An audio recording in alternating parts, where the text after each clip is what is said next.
ગઈકાલે જ્યારે આપ ધારાસભ્ય ચૈતર વસાવા રજૂઆત કરવા માટે કલેક્ટર પાસે ગયા હતા ત્યારે કલેક્ટરે શું કહ્યું હતું એ સાંભળીએ।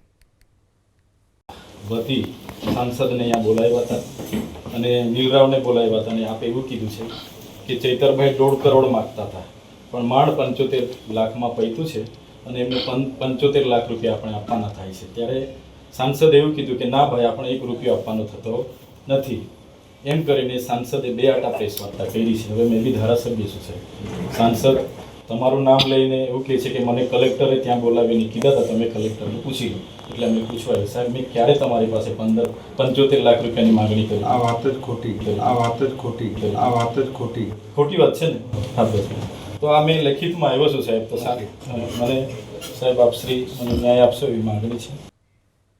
કલેક્ટરને મળ્યા પછી આપના ધારાસભ્ય ચૈતર વસાવાએ શું આરોપો લગાવ્યા હતા એ પણ સાંભળીએ। માન્ય ભરૂચના સાંસદ શ્રી દ્વારા ચૈતર વસાવાએ 75 લાખ રૂપિયાની માંગણી કરી તોડ કરી એવો આક્ષેપ કર્યો હતો અને આ રજૂઆત કલેક્ટર શ્રીએ અમને કરી છે એવી વાત હતી। ત્યારે જિલ્લાના વડા અમારા કલેક્ટર સાહેબને અમે મળવા માટે આવ્યા અને કલેક્ટર સાહેબે આપ સૌના હાજરીમાં ખુલાસો કર્યો કે આ તદ્દન વાત ખોટી છે।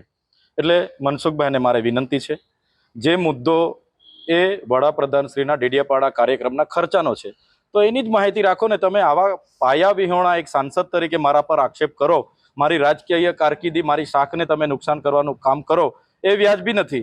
આજે કલેક્ટર સાહેબે નિડરતાથી ખુલાસો આપ્યો અને કહી દીધું કે આ તદ્દન પાયા વિહોણી ખોટી વાત છે। એટલે મનસુખભાઈ ફરી આવું વાર અમારા પર પાયા વિહોણા આક્ષેપ નહીં કરે, નહીં તો અમે લીગલી કાર્યવાહી એમના પર કરાવીશું।